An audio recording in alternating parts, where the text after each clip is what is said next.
மாத்தி மாத்தி பேசாம ஒரே கருத்தில பேசிக்கொண்டு ஆழமாக இருக்கிறார்கள். தமிழ் தேசியவாதிகளாக இருக்கிறார்கள்.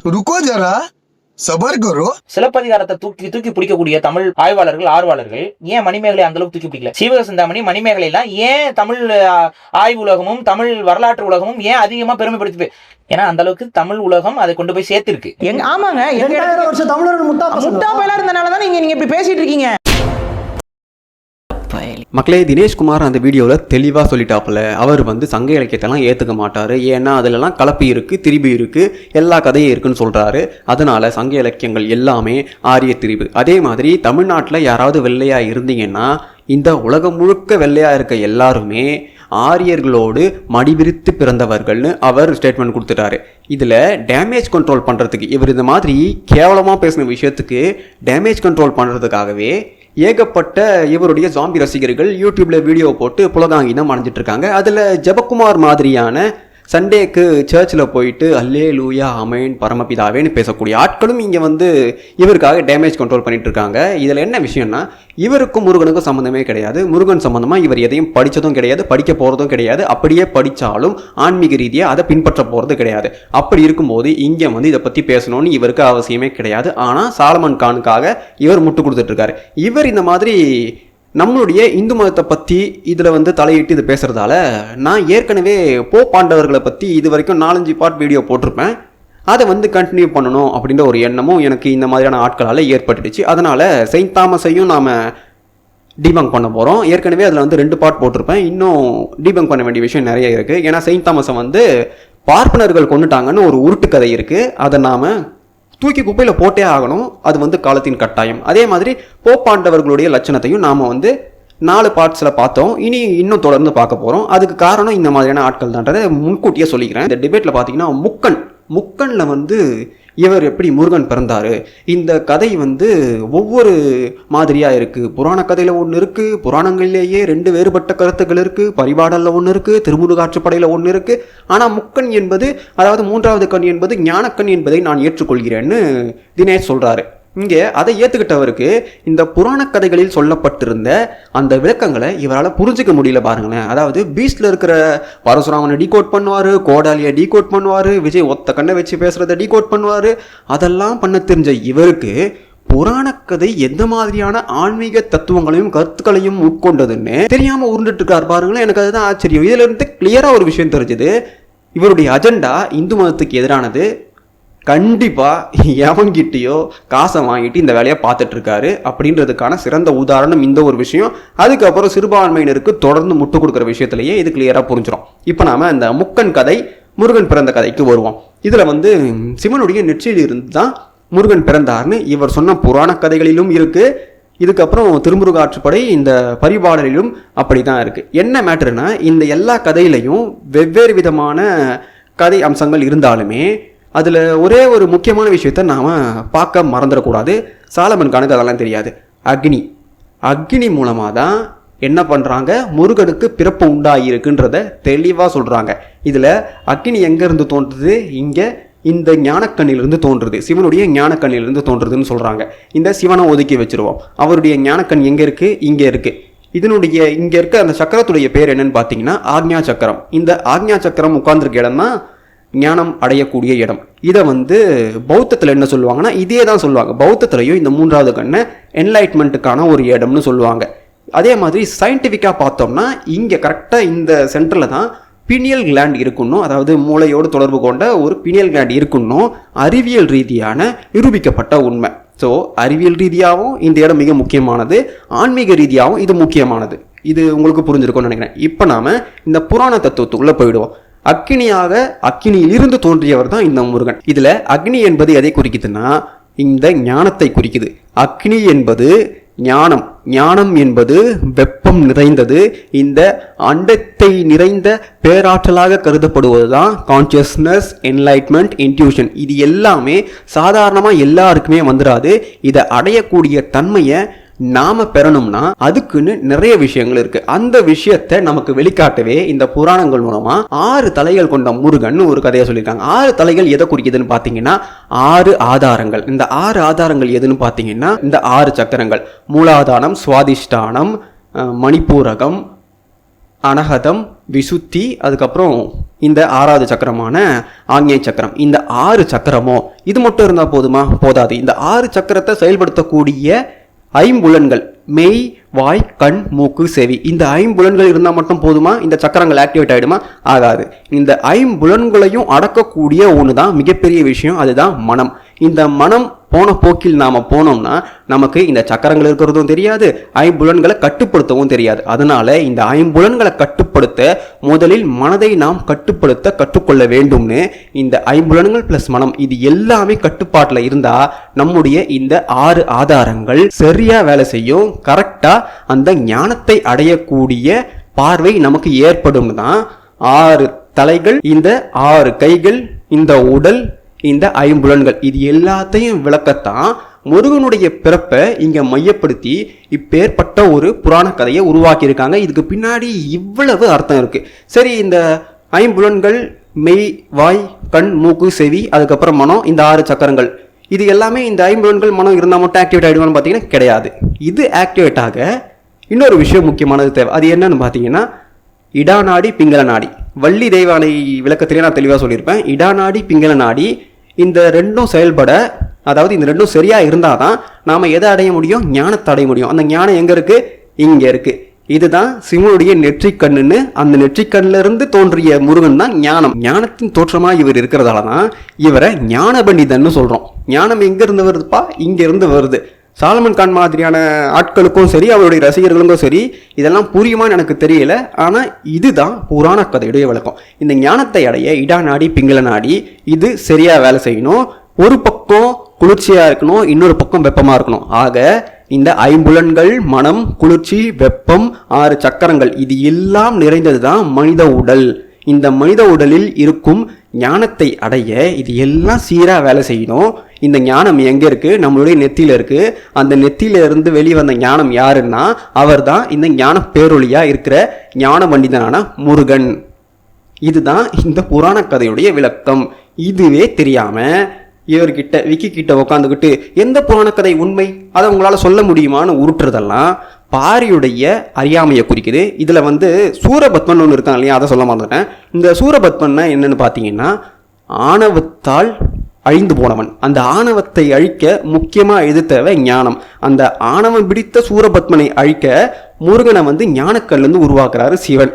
ஆக ஞானத்தை வைத்து இங்க இருக்க அறியாமையால் உண்டான ஆணவத்தை அழிக்கவே இந்த ஞானம் எல்லாருக்கும் தேவைன்றதை விளக்கத்தான் இங்கே இந்த புராண கதையை உருவாக்கியிருக்காங்க. பக்தி இலக்கியத்தை பக்தி ரீதியாக பார்க்கணுமே தவிர, ஆன்மீக ரீதியாக பார்க்கணுமே தவிர, மெட்டீரியலிஸ்டிக் பார்வையில் பார்க்கக்கூடாது. இந்த மெட்டீரியலிஸ்டிக் பார்வை கொண்டவங்க எப்பவுமே என்ன பண்ணுவாங்கன்னா, கண்ணால் காண்பது மட்டும்தான் உண்மை, கண்ணால் பார்க்க முடியாது எதுவுமே உண்மை கிடையாதுன்னு நம்புறவங்க. அதே மாதிரி தொடர்றது மட்டும்தான் உண்மை, தொட்டு உணர முடியாத எதுவுமே உண்மை இல்லை, அப்படி ஒரு விஷயமே கிடையாதுன்னு நம்பக்கூடிய ஆட்கள் தான் இந்த மெட்டீரியலிஸ்டிக் பார்வையை கொண்டவங்களா இருப்பாங்க. இவங்களுக்கு இங்கே இந்த புராண கதைகளில் சொல்லப்பட்டிருக்கும் இந்த ஆன்மீக தத்துவங்களும் தெரியாது, அறிவியல் தத்துவங்களும் புரியாது. அந்த மாதிரியான ஆட்களில் ஒருவர் தான் இந்த சாலமன் கானும் அவருடைய ரசிகர்களும், ஜாம்பி ரசிகர்களும் அந்த மாதிரி தான்.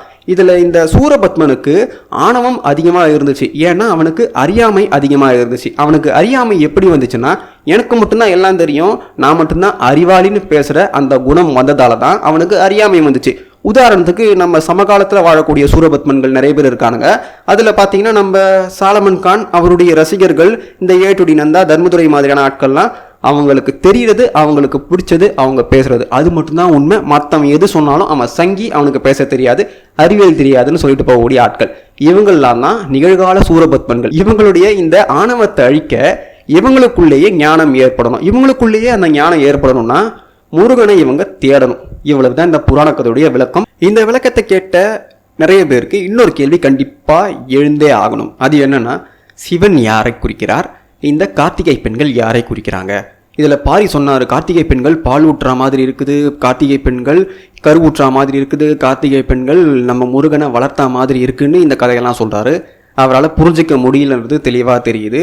ஆன்மீக ரீதியான சில விஷயங்களை நம்ம உணர்னா மட்டும்தான் இந்த விஷயத்தையெல்லாம் தேடி கற்றுக்க முடியும். நாம் எல்லாத்தையுமே புராண கதை, அது எல்லாமே உருட்டு கதை, ஆரிய தீர்வு, என்னுடைய தமிழில் சொன்னது மட்டும்தான் உண்மை அப்படின்னு பேசியிருந்தா கூட திருமுருகாற்றுப்படையில் இருக்கிறது என்ன, அவங்க ஏன் இப்படி சொல்லியிருக்காங்க, நக்கீரர் ஏன் இப்படி சொன்னாருன்ற விளக்கத்தை நாம தேடி பார்த்தோம்னா தெளிவா நமக்கு புரிஞ்சிருக்கும். ஆனா அதை பார்க்கக்கூடிய அளவுக்கு இங்க தமிழ் தேசியம் பேசக்கூடிய தமிழர்களுக்கு புரிதல் இல்லை. அதை இப்படித்தான் நாம் அணுகணும்னு சொல்லித்தர ஆள் இல்லாததால இஷ்டத்துக்கு எதுக்கெடுத்தாலும் ஆரிய உருட்டுன்னு உருட்டி வச்சிடுறது. இந்த கார்த்திகை பெண்கள் சிவன் யாரை குறிக்கிறாங்கன்னா, சிவன் தந்தை உருவத்தை குறிக்கிறது. இந்த கார்த்திகை பெண்கள் தாயை குறிக்கிறது. யாருங்க குழந்தைக்கு பால் கொடுப்பா? அம்மா தானங்க பால் கொடுப்பாங்க. அப்ப அம்மாவுடைய வேலை என்ன? பெற்ற குழந்தைக்கு பால் கொடுக்கறது. முருகனுக்கு பால் கொடுக்குறாங்க. அந்த இடத்துல நீங்க கொற்றவையை வச்சுக்கோங்க, எந்த பெண்ணை வேணாலும் வச்சு பாருங்க. ஒரு பெண் தன்னுடைய குழந்தைக்கு பால் கொடுக்குறா. அதுல அழகா காட்டப்பட்டிருக்கு புராண கதைகள்ல. ஒரு பெண் எப்படி கருவுருவா? தந்தை உருவத்தை காட்ட, தந்தை ஸ்தானத்தை காட்ட சிவன் என்ற ஒரு கேரக்டர் அங்க இருக்காரு. தந்தை தாய் இரண்டும் சேர்ந்து பிறப்பதுதான் சேய். இந்த சேய்க்கு என்ன தேவை? வளர்றதுக்கு அறிவு தேவை. அறிவுக்கு முன்னாடி என்ன தேவை? உணவு தேவை. அந்த உணவு அம்மாவிடமிருந்து வரக்கூடிய பால். புரிஞ்சுதா தினேஷ்குமார்? புரிஞ்சுதா? கிரிப்டோவா மாறிட்டா புரியாது. கிரிப்டோவா மாறுறதுக்கு முன்னாடி இருந்த அறிவை பயன்படுத்தி நீங்க தேட ஆரம்பிச்சீங்கன்னா உங்களுக்கு புரியும். இதுக்கு மேல எனக்கு தெரிஞ்சு விளக்கம் சொல்ல கிருபானந்த வாரியாராலேயே முடியாதுன்னு தான் நினைக்கிறேன். ஏன்னா இங்க யாருமே எனக்கு தெரிஞ்சு இந்த சமகாலத்துல கிருபானந்த வாரியார் சுவாமிகளை விட, அருணகிரிநாதரை விட, ஔவையாரை விட, திருஞான சம்பந்தரை விட, நாயன்மார்களை விட, நம்முடைய சித்தம்மார்களை விட அறிவாளிகள் இந்த சமகாலத்துல எவனுமே கிடையாது. அதனால உங்களை நீங்க மிகப்பெரிய வார்ம் ஃபயரா நினைச்சுக்கிட்டு ஊரை ஏமாத்துற வேலையை நிறுத்திருங்க. புராண கதைகளை ஆன்மீக ரீதியா அணுகணும். புராண கதைகளை மேலோட்டமா சொல்லப்பட்ட விஷயங்கள் வேற, ஆன்மீக ரீதியா அதை அணுகக்கூடிய முறையே வேற. இதுவே தெரியாம தமிழ் தேசியம்ன்ற பேர்ல சங்க இலக்கியத்தையும் இங்க நாசப்படுத்தியாச்சு. சங்க இலக்கியத்தை எல்லாமே ஆரிய வருகை, ஆரியன் புகுத்திட்டான்னு சொல்லியாச்சு. இங்க வெள்ளையா பிறந்தவங்க எல்லாருமே மடி விரித்து பிறந்தார்கள்னு உருண்டாச்சு.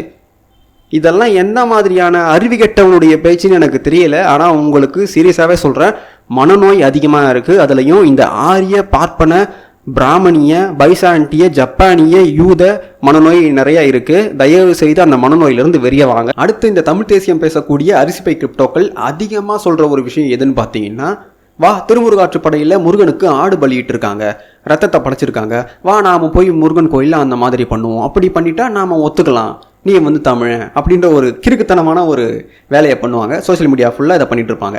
இதில் என்ன முக்கியமான விஷயம் அந்த பாட்டில் இருக்குன்னா, தெளிவாக அந்த பாட்டிலேயே இருக்குது. இந்த விஷயத்தை, அதாவது இந்த பலியிட்டு வணங்கும் பழக்கத்தை குறிப்பாக மலைவாழ் மக்கள், அதுலேயும் சில பழங்குடி மக்கள் தான் இதை பின்பற்றி இருக்காங்க. முருகனை கும்பிட ஒட்டுமொத்த தமிழர்களுமே இந்த பலியை சுற்றி இந்த பலியால் கட்டமைக்கப்பட்ட முருக வழிபாட்டை பண்ணவே இல்லைன்னு தெளிவாக அதிலேயே இருக்குது. ஏன்னா இவங்க எல்லாருமே அதை பண்ணல. ஒவ்வொரு திணைக்கும் ஒவ்வொரு கடவுள் இருந்தாலுமே கொற்றவை முருகன் என்ற கடவுள் எல்லா திணைகளுக்கும் மூலக்கடவுளர்களாக இருந்தாங்க. அப்படி இருக்கும்போது இந்த பலியிட்டு வணங்கும் பழக்கம் ஒரு சில பழங்குடி மக்கள் கிட்ட மட்டும்தான் இருந்துச்சே தவிர எல்லா தமிழர்கள்கிட்டையும் கிடையவே கிடையாது. அதுக்கடுத்து இந்த சைவம் வைணவம்னு வந்துச்சு. அந்த காலம் வந்ததுக்கப்புறம் முருகனை சைவத்துக்குள்ள அடைச்சது யாரு? சைவர்கள். ஆனால் இந்த சைவர்களையும் இந்த நவீன கால புலவராக இருக்கக்கூடிய தினேஷ்குமார் என்ன சொல்லுவார்னா ஆரியர்கள்னு சொல்லுவார். அப்படின்னா இவர் சொல்கிறபடி ராஜராஜ சோழனும் சோழர்களுமே சைவத்தை பின்பற்றிய அவங்களுமே ஆரியர்கள் தான். அப்படின்னா திமுக காரன் சொல்றது சரிதான். திராவிடர்கள் சொன்ன ராஜராஜ சோழன், ராஜேந்திர சோழன், சோழர்கள், மூவேந்தர்கள் எல்லாருமே ஆரிய அடிவருடின்னு ஆயிடுறாங்க.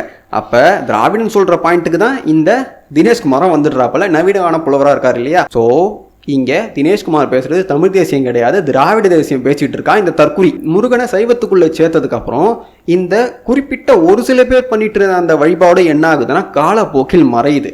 இந்த வழிபாட்டில் இருக்க இன்னொரு தத்துவமும் என்னன்னு பார்த்தீங்கன்னா, இதுக்கு முன்னாடி சொன்னேன் இல்லையா, அதே தத்துவம் தான். ஆட்டுடைய கழுத்தை அறுத்து ரத்தத்தை படைக்கும் போது அந்த கழுத்தை அறுக்கிறதும் இந்த ரத்தமும் ஆணவத்தை குறிக்குமா. கழுத்தை அறுக்கிறது யாரை குறிக்குமா? முருகனை குறிக்குமா. ஆணவத்தை அழிக்கிறதுக்காகவே அந்த ஞான பண்டிதன் வந்தான். அதை நாங்கள் மறுபடியும் அவனுக்கு காட்ட எங்களுடைய அறியாமை போயிடுச்சு, ஞானம் வந்துடுச்சுன்னு காட்டவே நாங்கள் மறியறுத்து அந்த ரத்தத்தை தினியமாவில் கலந்து அவரை வச்சு அவருக்காக வழிபடுறோம் அப்படின்னு சொல்கிறாங்க. ஸோ இதுலேயுமே இந்த தத்துவம் இருக்குது. இதை பின்பற்றியது யாருன்னு பார்த்தீங்கன்னா குறிப்பிட்ட மக்கள் தான். இதுவே தெரியாமல் இதெல்லாம் உட்காந்துக்கிட்டு தமிழ் தேசியம் பேசுது. இதை பின்பற்றக்கூடிய லட்சக்கணக்கான ஜாம்பிகள் இங்கே டேமேஜ் கண்ட்ரோல் பண்ணுறன்ற பேரில் இந்த டிபேட் முடிஞ்சதுலேருந்து ஓயாமல் விக்கியை கடிச்சிட்டு இருக்கானுங்க. தயவு செய்து உருப்படுற வழியை பாருங்கடா தற்குறிகளா. எப்படி நேக்கா மறுபடியும் சிறுபான்மையின முட்டு கொடுக்க வந்துட்டார் பார்த்தீங்களா நம்ம தினேஷ்குமார். திருப்பரங்குன்றத்தில் வந்து ஆடு இருக்க போனது வந்து இஸ்லாமியர்கள் கிடையாதான், அங்கே வந்து ஆடு இருக்க போனது வந்து வேற ஒருத்தவங்களாம். அதை வந்து அறுக்க விடாமல் தடுத்தது வந்து யார் யார் யார் அந்த கோவிலை வந்து நிர்வகிக்கிறாங்க இல்லையா, அவங்க தான் அதை பண்ணாங்களாம். அந்த திருப்பரங்குன்றத்தில் 1931 அதாவது பிரிட்டிஷ் ஆட்சி காலத்திலிருந்தே பிரிவி கவுன்சிலே சொல்லியிருக்கு, இங்கே இது மாதிரி பலி கொடுக்குற பழக்கமே இல்லை. அதாவது அவங்க அங்கே ஆண்டுட்டு இருந்தப்ப, நம்ம இந்தியா முழுக்க ஆண்டுட்டு இருந்தப்ப அப்போவே இங்கே வந்து பலி கொடுக்கும் பழக்கம் கிடையாது அப்படின்றத தெளிவாக சொல்லியிருக்காங்க. நவீன கோர்ட்டான நம்மளுடைய நீதிமன்றங்களும் அதே தான் சொல்லுது. ஆர்கியலாஜிக்கல் சர்வே ஆஃப் இந்தியாவுடைய கையில் இருக்கக்கூடிய இந்த இடங்களை சுற்றி எங்கேயுமே பலி கொடுக்கப்படவில்லை அப்படின்றது தான் இந்த ஸ்டேட்மெண்ட்டாகவே இருக்குது. இந்த தினேஷ் தற்குறியெல்லாம் எங்கே தான் இதையெல்லாம் படித்தான்னு தெரியல. இந்த திருமுருகாற்றுப்படையில் அந்த ஒற்றை வரியை வச்சுக்கிட்டு எப்படி இவனுங்க உருட்டுறானுங்கன்னு பாருங்கள். இங்கே ஆட்டை பலி கொடுக்கறதுக்காக சிக்கந்தர் தர்காவுக்கு அவங்க போகிறாங்க, அங்கே போய் அவங்க அதை பண்ணிக்கலாம். ஆனால் இவங்க வந்து நமக்கு சொந்தமான இடத்துல அதை பண்ணக்கூடாதுன்றது தான் பிரச்சனை. இங்கே இவன் என்ன சொல்கிறான், அவங்க பண்ணட்டும். யார், முருகனுக்கும் இந்த மதத்துக்கும் சம்மந்தமே இல்லாதவங்க எதை நாம் பண்ணக்கூடாதுன்னு வச்சுருக்கோமோ அந்த இடத்துல போய் அவங்க அதை பண்ணட்டோன்னு இவன் சொல்கிறான்னா, இவன் தமிழ் தேசியம் பேசுகிறான், இவனுக்கு பின்னாடிலாம் எப்படிடா தெரிகிறீங்க?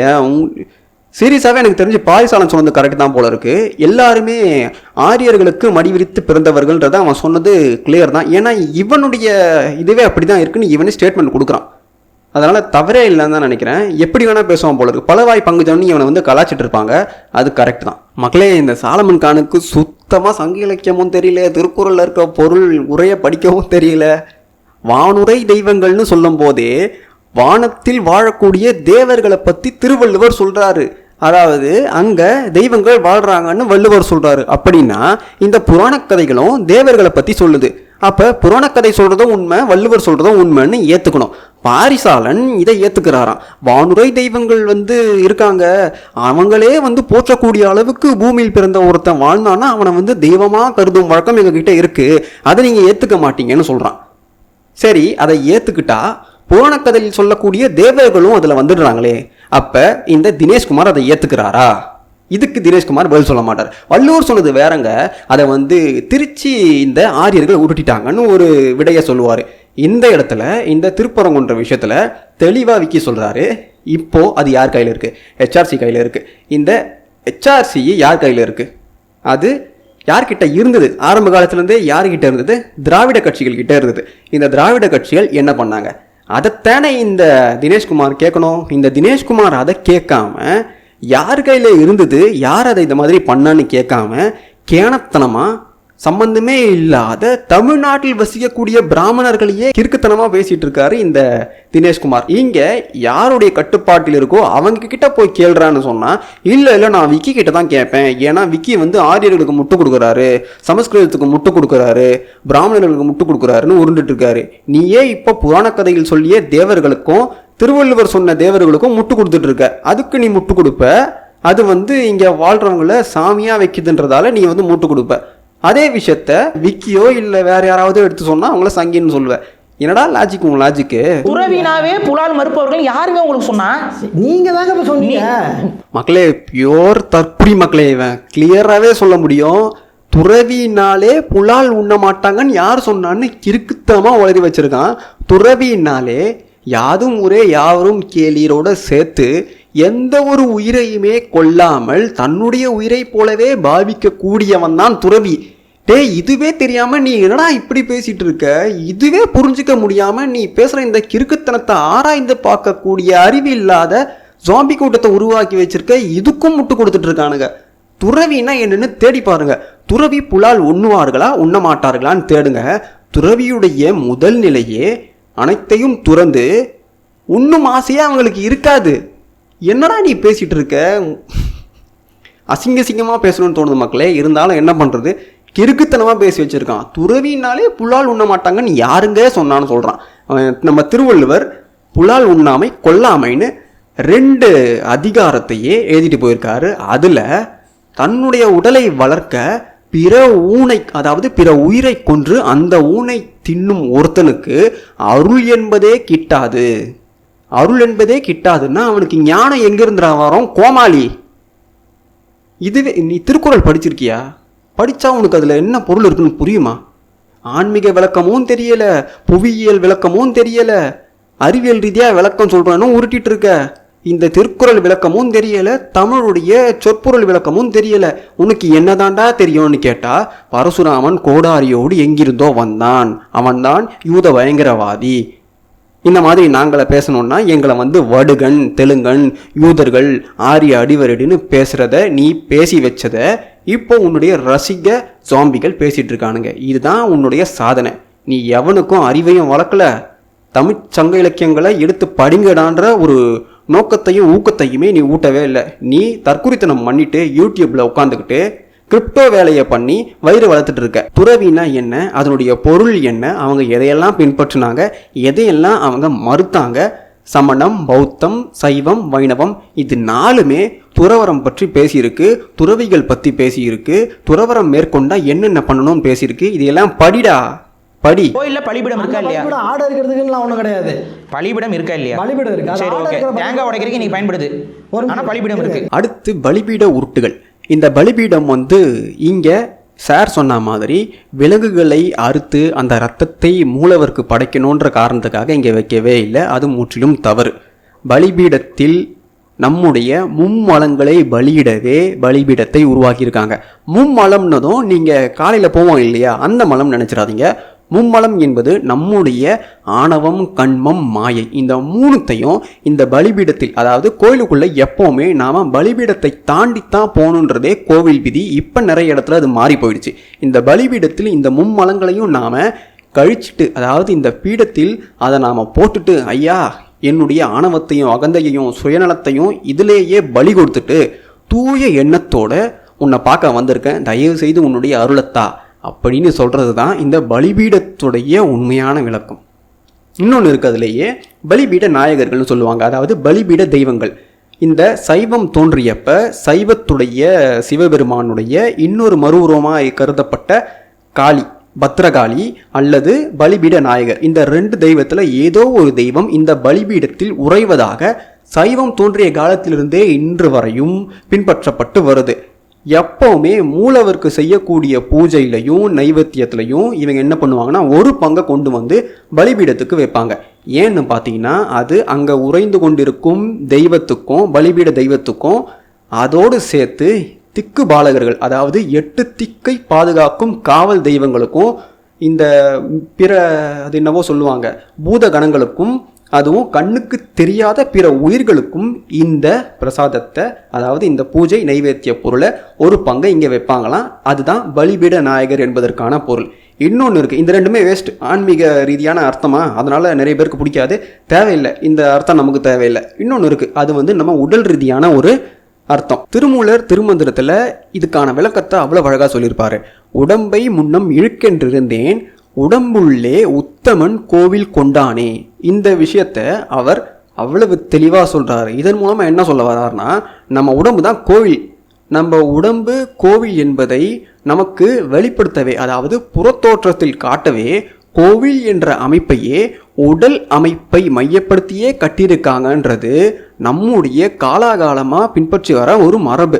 இங்கே இந்த பாடல் மூலமாக என்ன சொல்கிறாருன்னா, நம்முடைய பாதம் வந்து கோபுரம், நம்முடைய நாபி அதாவது தொப்புள் வந்து பலிபீடம், நம்முடைய இதயம் மூலவர் தங்கும் இடம், இதுதான் கோவில். இந்த பலிபீடத்தில், அதாவது உடலில் இருக்க இந்த பலிபீட தொப்புள் இருக்கு இல்லையா, இந்த தொப்புள் என்ன பண்ணுது, நம்முடைய உடலில் இருக்க எல்லா நரம்புக்கும் தேவையான ஒரு மையமாக இருக்குது. அதாவது உடலின் மையமாகவே இது இருக்குது. இது எப்படி நாம் உண்ணக்கூடிய உணவை அது இங்கே உடல் முழுக்க சக்தியாக அது பிரதிபலிக்க வேலையை பார்க்குதோ, அதே மாதிரியான விஷயத்தை தான் கோவிலில் இந்த பலிபீடம் சக்தி பீடமாக ஒரு குறிப்பிட்ட இடத்தில் இருந்து வேலை செய்யுதுன்னு சைவம் சொல்லுது. இதை வந்து நான் சொல்லலை, சைவம் சொல்லுது. திருமூலர் திருமந்திரத்தில் இதை சொல்லியிருக்காரு. இந்த பலிபீடத்துடைய பொருளே இதுதான். இன்னொரு விஷயமும் இருக்குது. பலிபீடத்தில் நாம் எப்போவுமே பலிபீடத்துக்கும் கொடிமரத்துக்கும் இடைப்பட்ட இடத்துல தான் நாம் சாஷ்டாங்கமாக விழுந்து நமஸ்காரம் பண்ணணும். ஆக்சுவலி நம்ம ஆண்கள் வந்து நம்முடைய முன்னுடம்பு மொத்தமாக தலையும் சேர்ந்து படுற மாதிரி நாம் விழுந்து வணங்கணும். அதுக்கு பேர் அஷ்டாங்கம்.